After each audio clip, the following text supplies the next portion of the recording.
विद्यानंद स्वामी अष्टश्रेष्ठी टीका में आचार्य भगवान अकलंग स्वामी अष्टठी टीका में यहाँ पर सुगत दर्शन अवस्तु में धर्म खोज रहा है प्रमेयपना। जैन दर्शन कहता है अवस्तु में न प्रमाण है न प्रमेय है।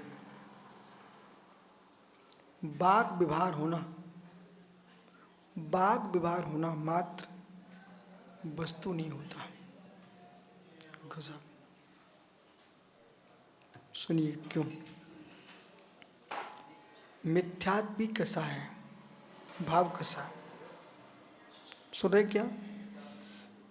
भाव कसा है।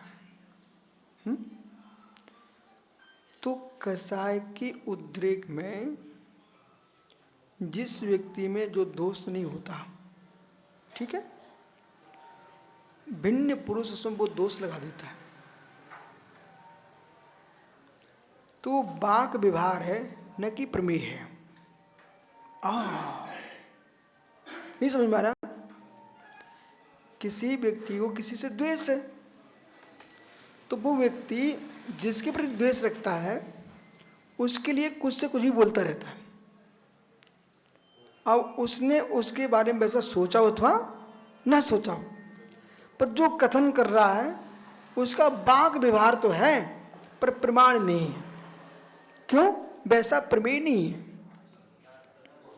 दूसरा पक्ष, किसी व्यक्ति में वे गुण नहीं है जो इन गुणों की वो प्रशंसा कर रहा है।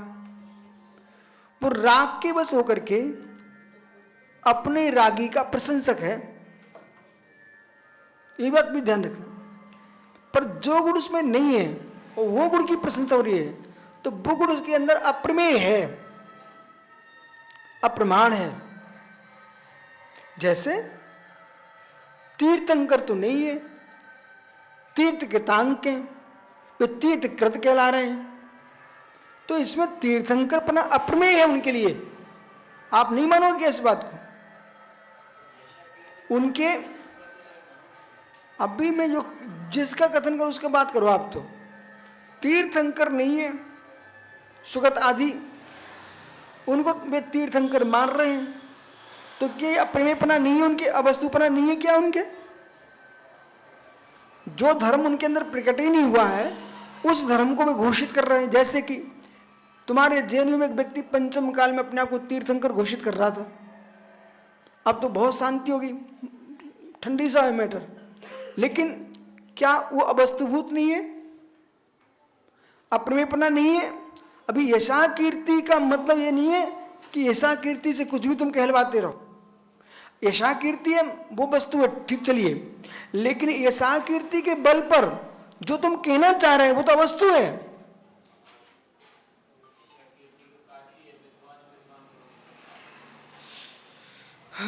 आप समझ रहे हैं क्या निसंग सागर जी हम क्या बोल रहे हैं?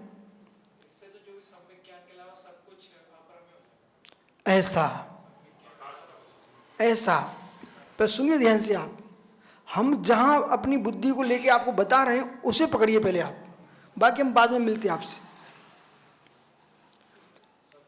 इस ज्ञान से जो संकेत सागर जिस ज्ञान से देख रहे हैं ना, इस ज्ञान से प्रक्रिया के विपर्यास से वस्तु अवस्तु होती है, इस सिद्धांत पर नहीं जा पाएंगे। हम क्या बोल रहे हैं? अरे भाई, गधा भी एक जानवर है, जीव द्रव्य है, पर वो हाथी नहीं है। उसमें तुम हाथीपना देखो तो अप्रमेय है। हाथीपना उसके अंदर क्या है? अवस्तु है।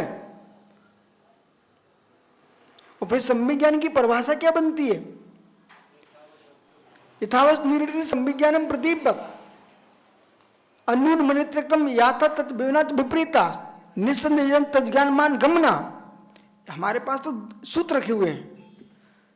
अभी मैं ये बोल रहा हूं, राग के बस होकर के कोई अपने आप को तीर्थंकर अपने आप कहता, दूसरों से अपने चाहतों को कहे, तो उस भी जीव के अंदर तीर्थंकरपना अवस्तुभूत है। ऐसा आप नहीं मानेंगे क्या? संकित सागर। यदि आप उसको तीर्थंकर मानेंगे तो तीर्थंकर की परिभाषा का ही लोप हो जाएगा, पंचकर्णक हुए मैंने तीर्थंकर बन जाएगा वो। इसलिए आप तो न छिन्न दोष सर्वज्ञ निगमीष्णा भवतव्यम नियोगे नानता है आप तथा। समन्त स्वामी ने प्रत्येक वस्तु की परीक्षा के लिए आपको कसौटी दिए, लक्षण बताए। तो राग के बस कथन किया, द्वेष के बस, द्वेष के बस कोई सज्जन आदमी है, उससे तुमसे कोई लेन देन नहीं। मैं एक भावलिंगी जैन मुनि की बात कर रहा हूँ, ठीक है, एक सच्चे भावलिंगी जैन मुनि की बात कर रहा हूँ। वो वीतरागी श्रमण अपनी साधना में तल्लीन है। छठ में गुलिस्तान के नियोग से यशा कीर्ति उदय फैल गया उनका, चारों तरफ उनकी ख्याति फैल रही है। अब भिन्न रूप में, चाहे वो श्रमण हो चाहे वो श्रावक हो, उसको चिढ़ छूट रही है। और चिढ़ छूटने के कारण वो यूं कहता है, वो व्यक्ति तो गधा है, वो व्यक्ति तो राक्षस है, वो तो कालिया नांग है, इस प्रकार की भाषा बोल रहा है। तो जो भाषा जो बोल रहा है वो कसाय के उद्रेक में अप्रयोजन भूत अप्रमेय की व्याख्या कर रहा है। अब कुछ कहिए इसमें, आप बोलो। अप्रमेय अप्रमाण भूत है कि नहीं वो वचन उसके? अरे मुझे, आप तो जानते ना, एक कक्षा चल रही है, ये जो मुंह की बात हटाइए। आप समझिए मैं क्या बोल रहा हूं।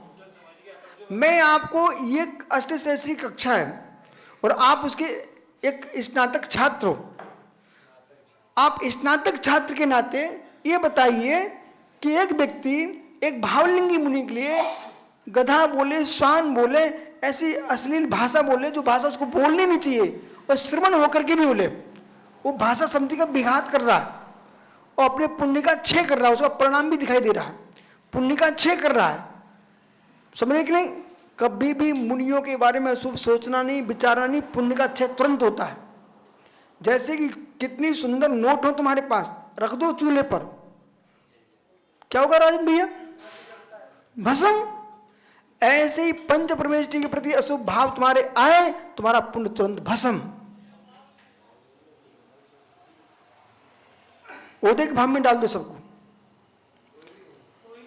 हैं? क्या? हाँ, अब तुम दूसरा प्रश्न करो। अब किसी भी जीव की निंदा करोगे ना, तब भी तुम्हारा पुण्य क्षय होगा। ओहो, नीच गोत्र का आश्रव नियत है, परिणामों की तीव्रता। वहां क्या ग्रहण करना, आपकी स्पीड क्या है। चाहे तुम इस रोड पर दौड़ो, अभी एक गाड़ी एक निकली ना, तो जैसे वो उसने जोर से चलाई ना, एक केतन ऐसे कर रहा था, हुआ था ना ऐसे। भाई चाहे गाड़ी निकले, चाहे ट्रैक्टर निकले, कोई भी नहीं बाहर निकला, ऐसे दुर्गति से निकलता तो थोड़ा लगता है ना, ऐसी रोड कैसी भी हो, लेकिन तुम बिना विवेक के, बिना वेग के चलाओगे तो गिरोगे नहीं गिरोगे।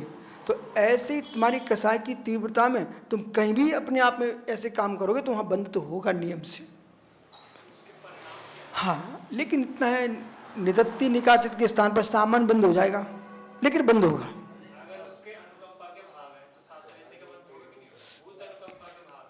कैसे? जैसे कोई गलत कर रहा है और उससे ख्यापित इसलिए कर रहा है कि आप ठगे ना जाओ। जैसे कोई मुनिराज नहीं है और जो अप्रयोजन खुद कार्य है उसमें लगे हैं और वो बाकी श्रावक ठगे ना जाए, उनसे इसलिए बता रहे हैं कि भैया। तो उनसे सीधा बोलो ना आप कि देखो भाई, हमारा किसी जीव पे विरोध नहीं है, हमने प्रवचन किया। सामान्य क्या प्रवचन किए कि भाई राजेंद्र भाई, उन जीवों से बचना जो त्यागी की मुद्रा में धन कमा करके अपनी संस्थाएं बना रहे हैं, घर भेज रहे हैं, करोड़ों कमा करके मित्र, और नाम चलता कि हम अमुक क्षेत्र के लिए कमा रहे हैं, सोना के लिए कमा रहे हैं, करगोजी कमा रहे हैं, बद्रीनाथ के, दुनिया के लिए कमा रहे हैं, लेकिन बाद में पता चला पूरे धन तो यहाँ से खिसक गया। तो फिर समाज का दायित्व है ऐसे त्यागियों पर नियंत्रण करें। समाज निर्णय करे, बोले महाराज ये आपका काम नहीं है द्रव्य संग्रह करना, आप तो तत्व निर्णय करो। हम एकांत में जाके बड़े प्रेम से उनसे बोल सकते हैं। ये दया दृष्टि हमारी है। बस स्वयं अपने मार्ग से च्युत न हो और समान ठगी ना जाए। अभी अभी कई जगह हो चुका है इसी वर्ष। आइए मित्र, तुम विषयांतर कर देते हो। हम मूल बिंदु क्या ले जा रहे हैं? अप्रमेय हो गया। यहां तुम्हें खोजना है कि हमारे ज्ञान का विषय, मैं उनसे बात ही नहीं छेड़ रहा हूं जिन्हें समझ में नहीं आ रहा है। आप तो समझने की कोशिश करो कि आप किसी व्यक्ति को देश के बस, राग के बस, देश में तुम उसकी गलती निकालोगे और राग में तुम उसकी अच्छाइयां बोलोगे, पर दोनों अप्रमेय भूत हैं। उसे ज्ञानी जनों को तटस्थ में डाल देना चाहिए। कोई बहुमान काम, कोई कवि है, भाट कवि है, वो किसी के ऊपर बहुत सुंदर सुंदर कविता लिख रहा है। उन कविताओं से प्रभावित होकर के उस आदमी को, जिस पर कविता लिखी गई है, उसे तुम भगवान बना मत लेना। पहले तुम जाके देखना। कवि को तो पैसा चाहिए, तुम लिखवा लो तो लिखवाना, समझे कि नहीं? सो कवि होगा, वो पैसे में नहीं बिकेगा, सत्य की व्याख्या करेगा। ठीक है? बहुत सारी उपमाएं अपने भूत हो जाती हैं। अध्यात्म के पास जाओ तब पता चलेगा। ठीक है? ये पत्र पत्रिकाएं, गजट वगैरह, इनमें कोई की तस्वीरें, फोटो, प्रभावना लिखी है, उससे हम प्रभावित नहीं होते। बोले क्यों? हम एक खोजते हैं, पत्रिका जो छपी है इसमें शहर सागर की फोटो लगी है, ये किसी ने प्रभावित होकर लगाई है कि शहर सागर ने उसे पैसे दिला के अपनी लगवाई है? अब पकड़िए आप विषय को। एक तो वो कि भाई प्रेस वाले हैं, उन्होंने अपनी पत्रिका में आपका प्रभाव देके छाप दी, एक ये विषय। एक वो विषय है कि प्रेस है, पत्रिकाएं हैं, उसमें लिखा रहता है कि इतने कॉलम में इतना लिखा छपेगा, इतने 1000 दिला दो तो छप जाएगा। तो तुमने किसी से 1000 दिलाकर अपनी फोटो छपवाई है, वो प्रभावना नहीं है।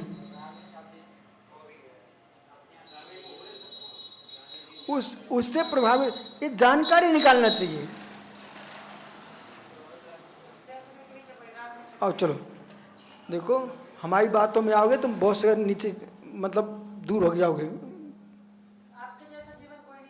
ऐसा है, बहुत बड़े बिल्डिंग भवन खड़े हुए हैं। और सुनो भैया, अब ये भवन खड़े हैं इतन सागर के नाम से, तो भाई खड़े हैं, अच्छी बात है। हम गहरे में जाके पता करेंगे ये महल खड़ा कैसे है। एक एक सिक्का इतन इंसान गांव-गांव मांग करके खड़ा किया है। ये भैया मुनि बन करके ईंटों के लगाने में इतना जीवन बर्बाद कर दिया। मैं इनसे प्रभावित नहीं होता।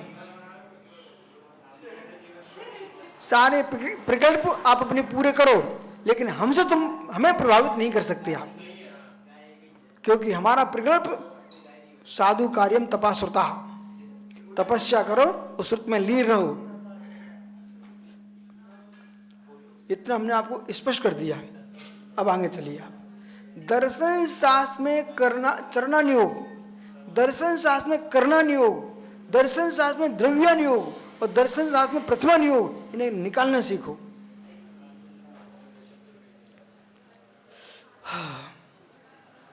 एतेन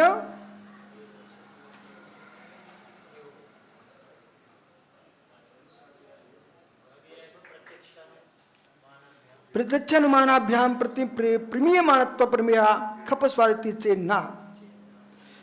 तो अब ये कौन बोल रहा है?